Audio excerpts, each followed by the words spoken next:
Saudara dan juga adik-adik sekalian. Saudara, pada pagi hari ini di dalam perayaan Pentakosta, kita akan bersama-sama membaca satu bagian firman Tuhan dari Yoel pasal yang kedua.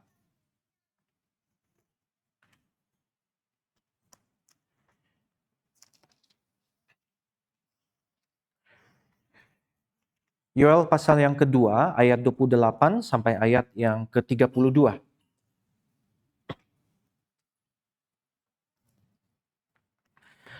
Saya akan bacakan untuk kita semua.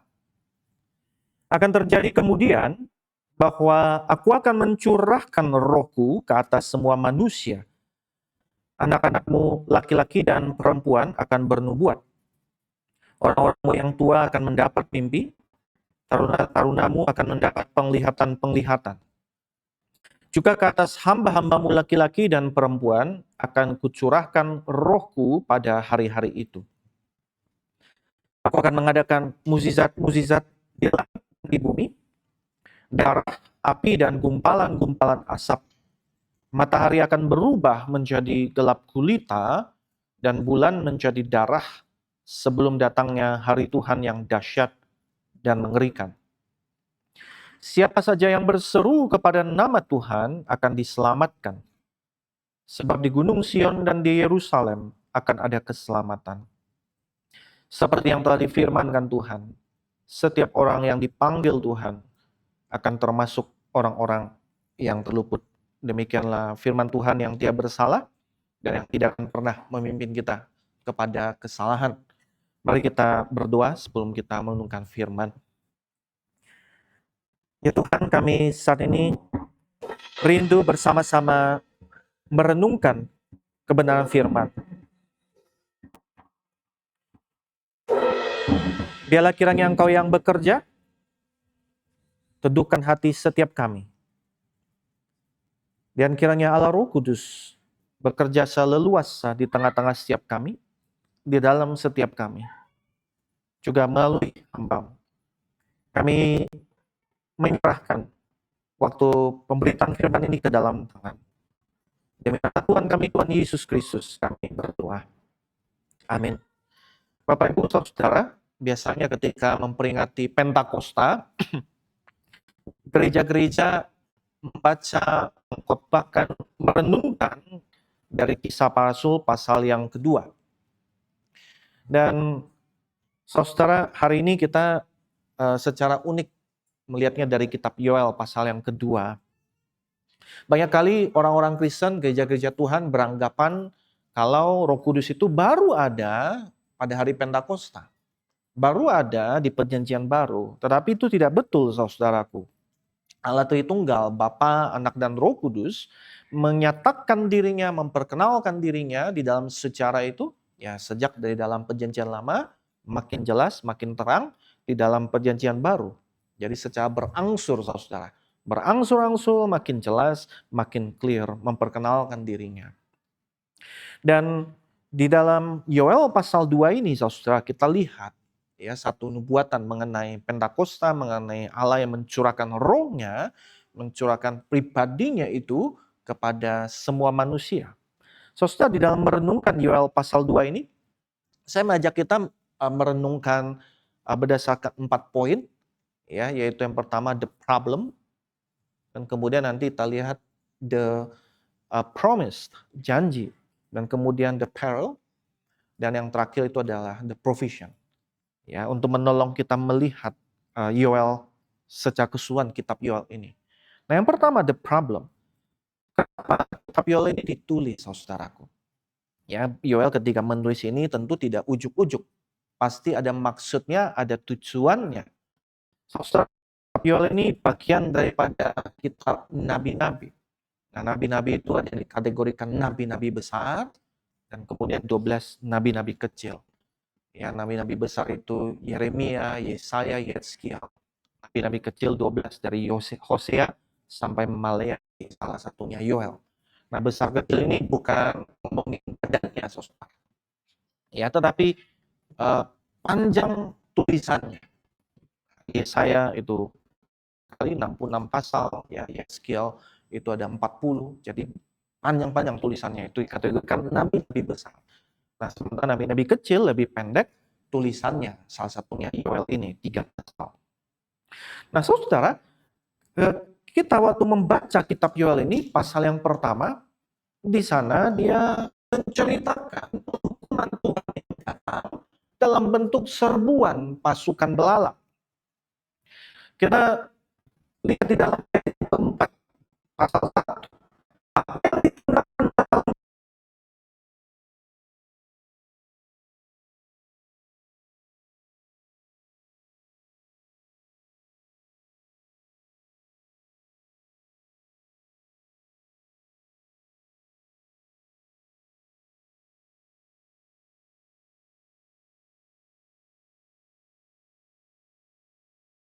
Dikatakan, satu bangsa maju menyerang negeriku, bangsa yang kuat dan tak terbilang jumlah. Giginya seperti gigi singa, taringnya seperti taring singa betina. Ya, jadi ini beneran belalang yang datang atau kumpulan manusia yang begitu banyak, pasukan musuh yang begitu banyak, sehingga diandaikan seperti pasukan belalang. Nah, mungkin itu sebabnya LAI kasih judulnya itu serbuan pasukan belalang, saudara. Dan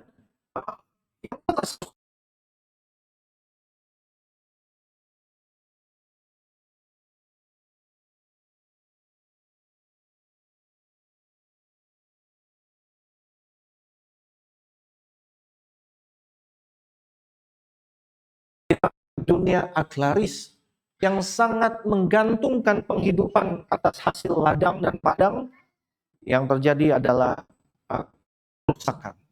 Ya, di dalam ayat 10 sampai ayat 12 pasal 1.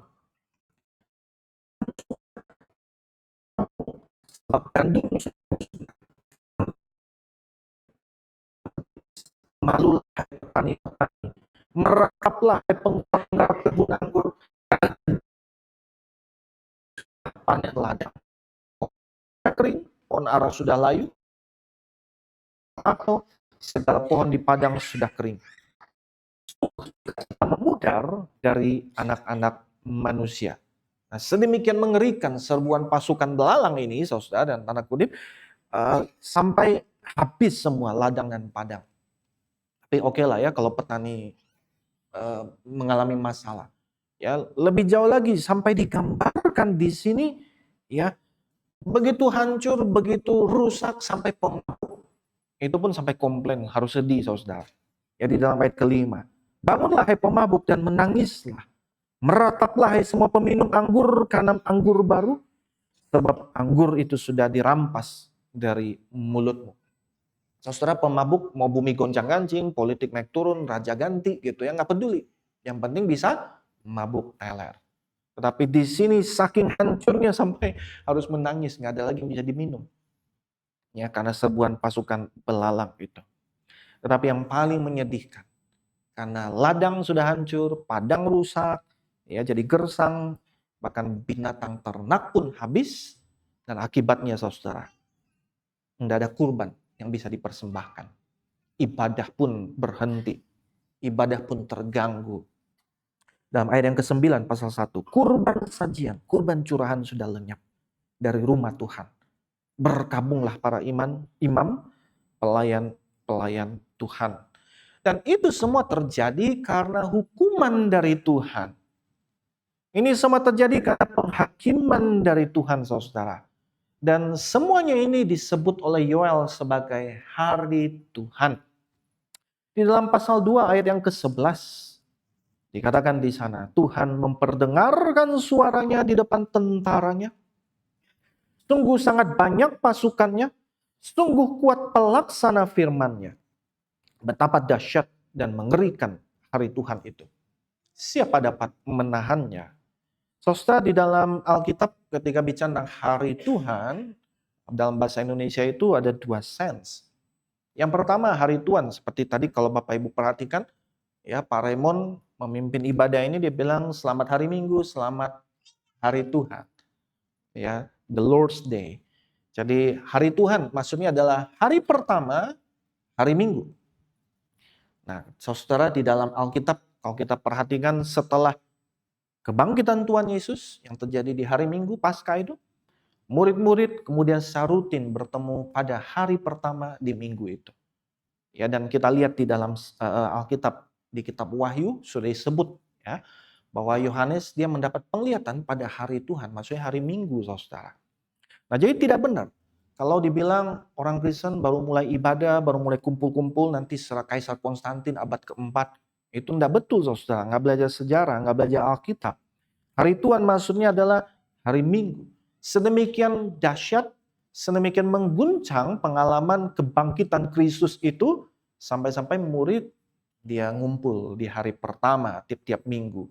Ya, dan saudara, itu yang masih tetap nyampe ya kepada kita pada hari ini. Kita sebutnya hari Minggu. Nah, secara etimologi itu dari bahasa Portugis. Kata domingo, maksudnya hari Tuhan. Ya, dan itu sebabnya banyak hari ini orang-orang yang nggak Kristen dia bilang, aduh itu ada embel-embel Kristennya. Kita mau ganti aja jadi Ahad atau apalah gitu ya. Yang penting jangan hari Minggu. Ya, karena langsung rujukannya kepada iman Kristen. Nah, jadi hari Tuhan maksudnya adalah hari Minggu, hari pertama, hari di mana umat Tuhan beribadah. Nah, banyak kali gugus sekolah minggu waktu ngajar kan kreatif ya. Hari ini harinya Tuhan. Mari kita bersukaria. Tapi kemudian karena kreatif diganti. Hari Senin, hari Selasa, hari Rabu. Semua hari harinya Tuhan. Ya betul sih semua hari harinya Tuhan.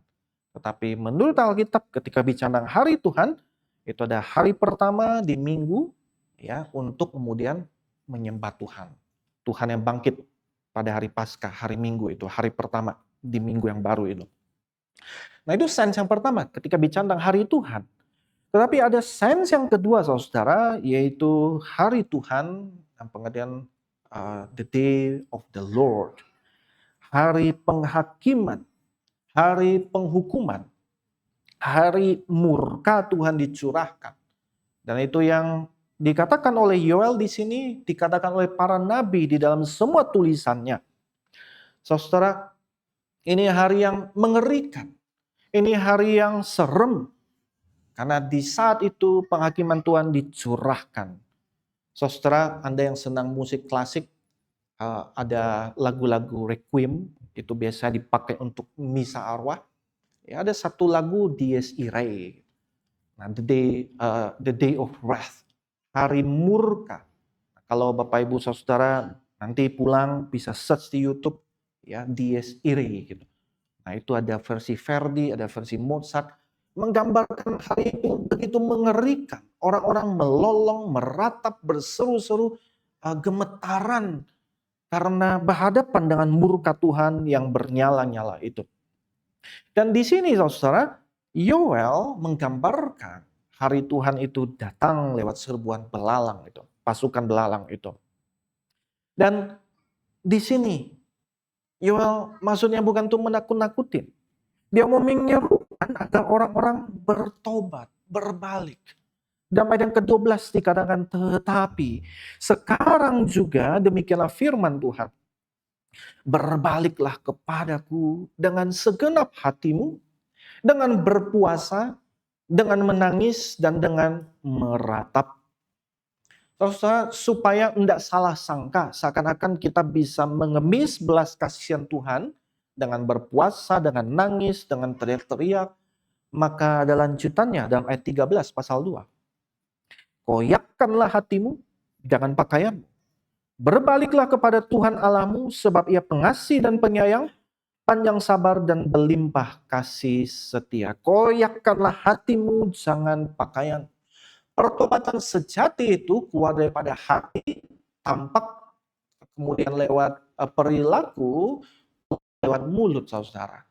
Ya, jadi yang ditekankan di sini adalah ekspresi pertobatan yang keluar daripada hati, dari internal. Karena seringkali saudara kita bisa jadi berpuasa, kita bisa jadi menangis, kita bisa berteriak-teriak kepada Tuhan, kita bisa melakukan ini dan itu, tapi bukan keluar sebagai ekspresi, tetapi impresi. Untuk memberikan kesan bahwa saya religius, untuk memberikan kesan bahwa saya ini saleh, untuk memberikan kesan bahwa saya ini Kristen. Padahal itu semua tidak keluar daripada pertobatan, hati yang bertobat. Itu sebabnya Kristus di dalam pelayanannya berulang kali mengecam orang Farisi dan ahli Taurat. Karena apa yang dilakukan bukan ekspresi pengenalan akan Allah, cinta akan Allah, takut akan Allah, tetapi untuk memberikan impresi, saya orang suci, saya orang kudus, saya beda dengan kalian. Saudara, setelah bangsa itu bertobat, maka akan ada restorasi, akan ada pemulihan yang Tuhan kerjakan. Pasal 2, ayat 25. Aku akan memulihkan kepada tahun-tahun yang hasilnya dimakan habis oleh belalang pindah, belalang pelompat, belalang pelahap, dan belalang pengerim. Pasukanku yang besar yang kukirim ke tengah-tengah kamu, kamu akan makan sepuasnya dan menjadi kenyang. Dan kamu akan memuji-muji nama Tuhan Allahmu yang melakukan perbuatan ajaib bagimu. Nah, jadi saudara, itu yang menjadi masalah yang Yoel hadapi dan Yoel serukan berulang-ulang di zaman dia.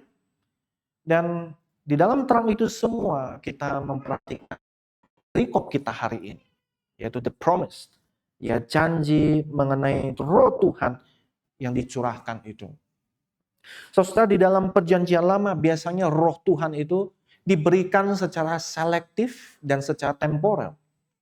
Jadi dikasih kepada nabi, dikasih kepada raja, dikasih kepada Musa, dikasih kepada orang pilihan Tuhan untuk melayani, dan itu selektif, temporer sifatnya saudara. Nah, kita bisa baca roh Tuhan itu diambil dan seterusnya, gambar-gambaran yang seperti itu.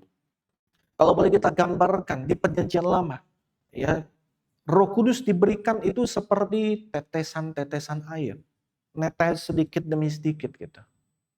Tetapi saudara, di dalam janji Tuhan yang kita baca bersama-sama, dikatakan di sana, aku akan mencurahkan rohku ke atas semua manusia. Jadi bukan lagi netes satu demi satu, tapi seperti membanjiri, membasahi gitu semuanya. Memenuhi begitu banyak orang. Perhatikan saudara, ketika bicara tentang semua manusia di sini, ini bukan bicara tentang semua manusia tanpa perkecualian. Nah, ini istilah yang penting ya di dalam kita mempelajari iman Kristen atau Alkitab, saudara. Yaitu dia bicara tentang semua, ya bahasa-bahasa tentang semua di dalam Alkitab.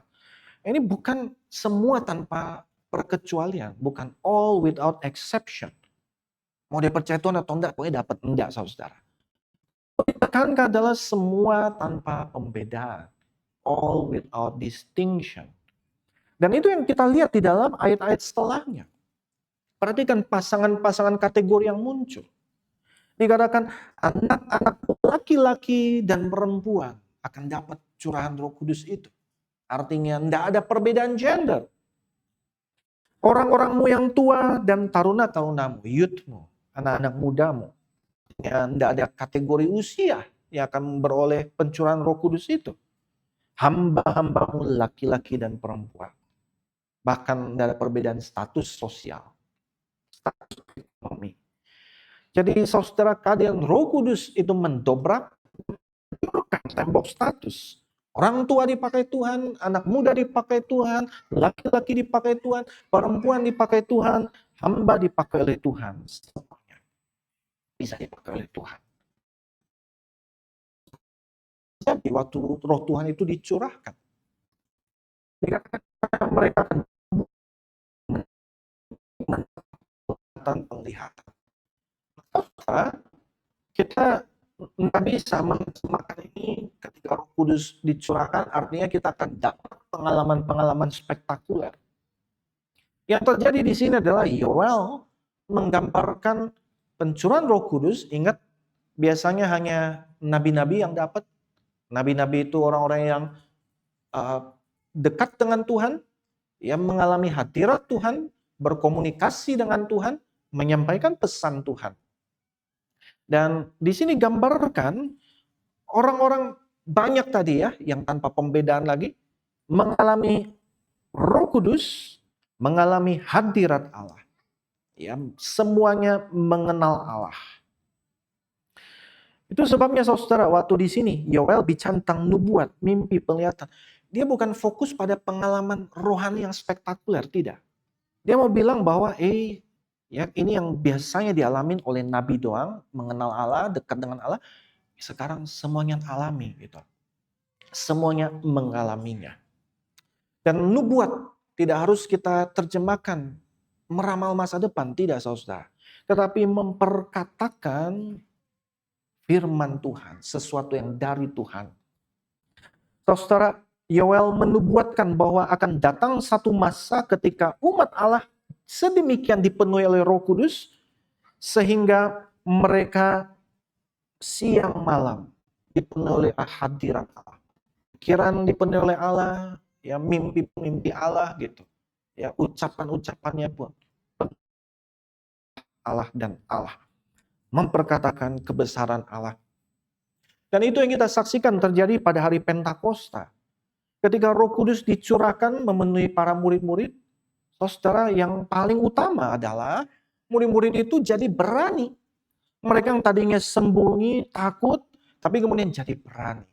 Dan mereka menyampaikan perbuatan-perbuatan ajaib daripada Allah. Dan bisa didengar oleh orang-orang dari berbagai latar belakang. Hati mereka begitu dipenuhi oleh pekerjaan Allah, sehingga mulutnya mengekspresikan pujian-pujian pada Allah, memuliakan Allah. Dan Yesus Kristus, saudara, di dalam pengajaran dikatakan bahwa segala yang diucapkan mulut keluar daripada hati. Ya, segala yang keluar daripada mulut itu keluar daripada hati. Kalau hati seseorang sebenarnya penuh dengan kotoran, kenajisan, itu akan terekspresi lewat mulutnya. Maka kembali lagi, yang penting adalah koyakkanlah hatimu, bukan pakaian. Dan mustahil itu bisa kita lakukan kalau bukan Roh Kudus yang bekerja di dalam hati kita. Roh Kudus bekerja, membarui hati kita, mengoyakkan hati kita, menyunatkan hati kita, sehingga kemudian keluar lewat perkataan-perkataan, lewat pujian, lewat memuliakan Allah. Roh Kudus mengubahkan manusia dari dalam. Karena itu saudara, di dalam 1 Petrus pasal 1, ya ayat pasal 1 Petrus pasal 2. Nah kan kamulah bangsa yang terpilih, imamat yang rajani, umat kepunyaan Allah sendiri, bangsa yang kudus. Kamu dipanggil keluar dari kegelapan yang ajaib, supaya kamu memberitakan perbuatan-perbuatan yang besar dari Dia. Itu pekerjaan Roh Kudus, saudara. Dia mengubahkan seseorang, menyentuh umat Tuhan, sehingga mereka tidak mungkin diam. Mereka akan menyuarakan kemuliaan Tuhan, memuliakan Kristus, menceritakan anugerah Tuhan, daripada hidupnya. Dan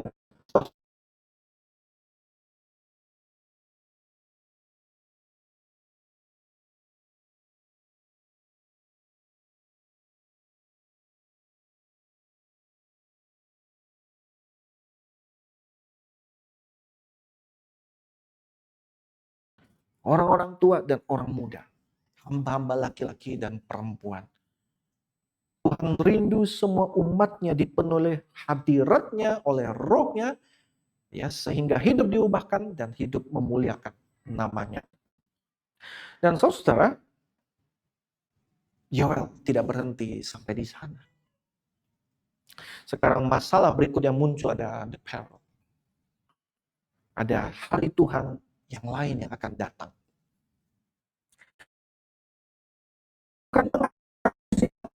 Di langit dan di bumi.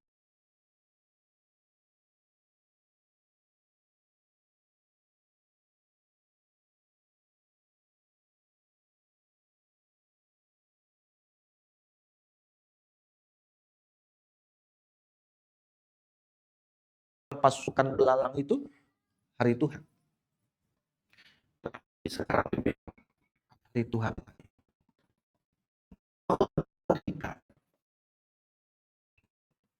Kalau pasukan belalang hanya menghancurkan padang dan ladang, menghabiskan makanan, tapi yang terjadi berikutnya itu sifatnya kosmik, betul-betul katastrofik saudara, betul-betul hancurkan semesta ini.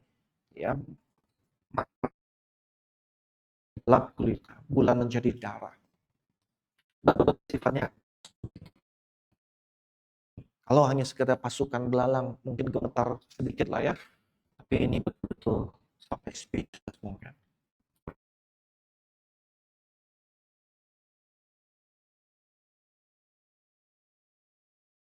Terus datang untuk ketika Tuhan datang membenarkan segala sesuatu, tidak membenarkan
para penulis perjanjian baru.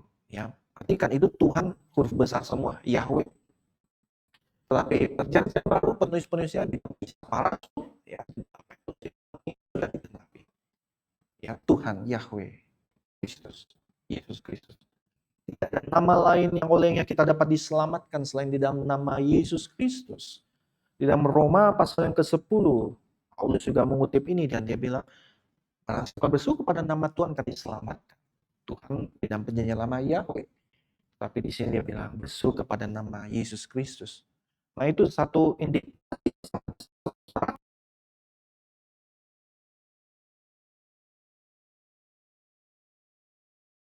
Yesus Kristus.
Berubah, puji Tuhan saudara.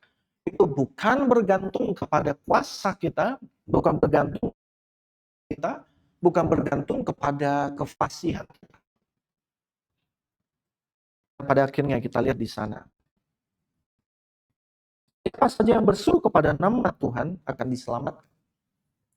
Sebab di Gunung Sion dan Yerusalem akan ada keselamatan seperti yang tadi firmankan Tuhan. Setiap orang yang dipanggil Tuhan akan termasuk orang-orang yang terluput. Artinya saudara, orang-orang yang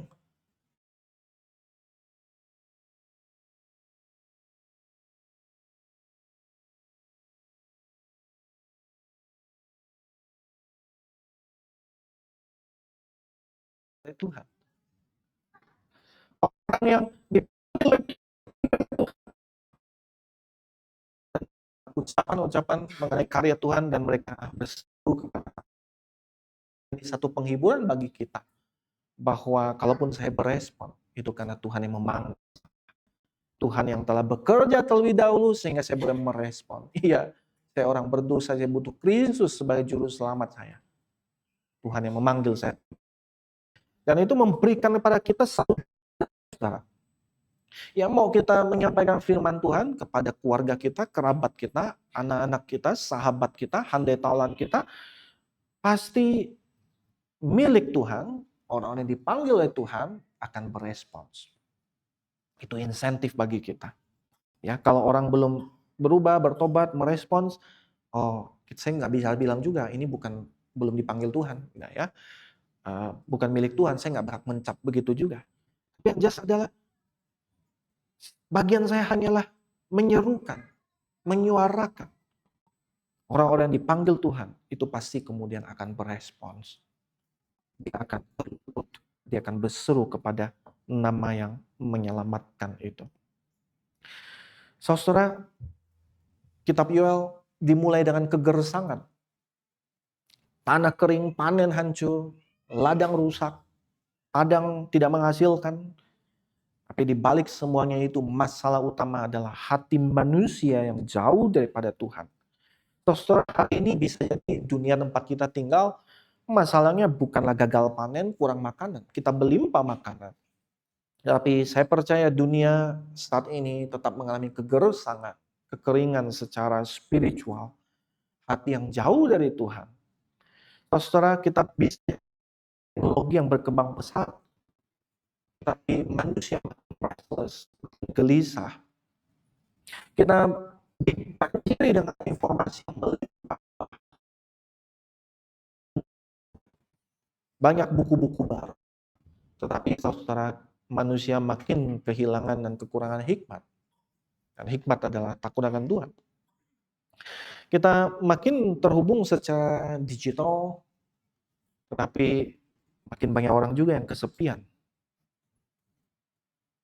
Dunia penuh dengan suara, tetapi sedikit saudara yang sungguh-sungguh mengenal suara kebenaran. Manusia hari ini saudara punya banyak cara untuk menghibur diri, entertain. Tetapi tidak tahu menyelamatkan diri. Cuma tahu menghibur diri, tapi tidak tahu menyelamatkan diri. Dari hari Tuhan yang akan tiba itu, akan datang. Hari Tuhan yang mengerikan dan yang serem itu. Saudara, janji Pentakosta, aku akan mencurahkan rohku atas semua manusia. Hati manusia yang terpisah dari Allah, yang jauh dari Allah, hati manusia tidak motivasi baru, agama baru, ya, tidak butuh saudara hiburan baru. Hati manusia butuhnya adalah hati yang baru. Kita semua membutuhkan hati yang baru. Dan itu hanya bisa dikerjakan oleh karya Roh Kudus. Roh Kudus datang memberikan kepada kita hati yang baru itu. Membuka mata kita sehingga boleh melihat Kristus. Sehingga menyadari bahwa kita orang berdosa. Mengerikan ketika berhadapan dengan murka Allah yang bernyala-nyala. Saya sungguh membutuhkan dia mengubahkan saya. Roh Kudus yang memampukan obat berseru kepada nama itu. Nama yang menyelamatkan. Saudara, ini berita Injil.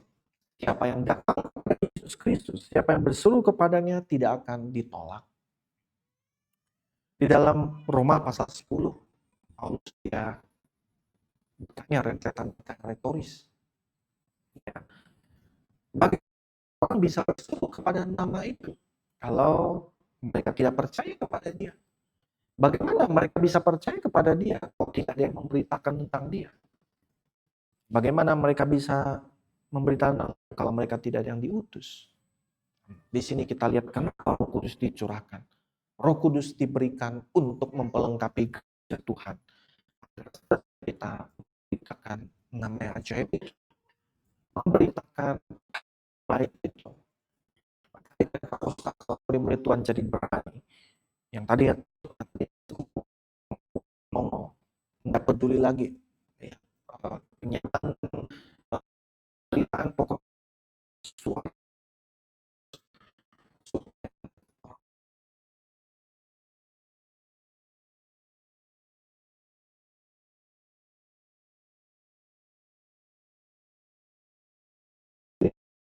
kegiatan gereja yang dipenuhi Roh Kudus memberitakan nama yang ajaib itu. Agar orang-orang yang selama ini hatinya dingin terhadap Tuhan, jauh dari Tuhan, betul-betul boleh mengalami hadirat Tuhan.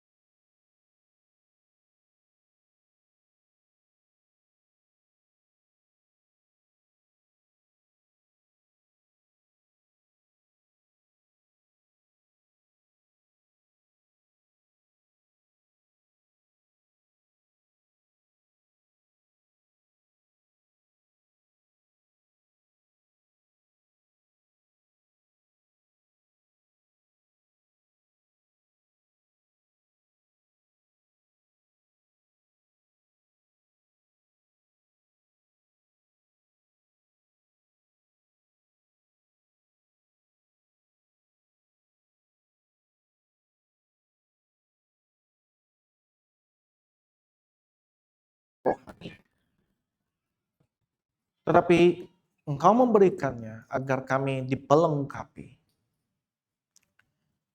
agar kami diubahkan, dibaharui. Kami percaya Tuhan, anak-anak kami perlu mendengar tentang Kristus. Keluarga kami perlu mendengar tentang Kristus. Kota ini perlu mendengar tentang Kristus. Bangsa ini ya Tuhan, butuh mendengar tentang Kristus. Oleh sebab itu kami berdoa agar kiranya Roh Kudus yang telah Engkau karuniakan pada kami betul-betul mengubahkan kami. Betul-betul menyunatkan hati setiap kami dari segala dosa-dosa kami. Tolong kami agar kami tidak berkancang terus di dalam segala dosa kami yang mendukakan hati-Mu. Baharui kami, ubahkan kami, tuntun kami, dan berikan kami segala yang kami butuhkan untuk menyuarakan nama yang manis, nama yang indah, nama yang berkuasa, nama yang menyelamatkan itu. Nama Yesus. Karena kami percaya bahwa barang siapa yang berseru kepada nama Tuhan akan diselamatkan. Ya, dengan keyakinan itu kami maju, kami memberitakan nama itu. Ini doa kami yang kami panjatkan demi nama Tuhan kami, Tuhan Yesus Kristus. Amin.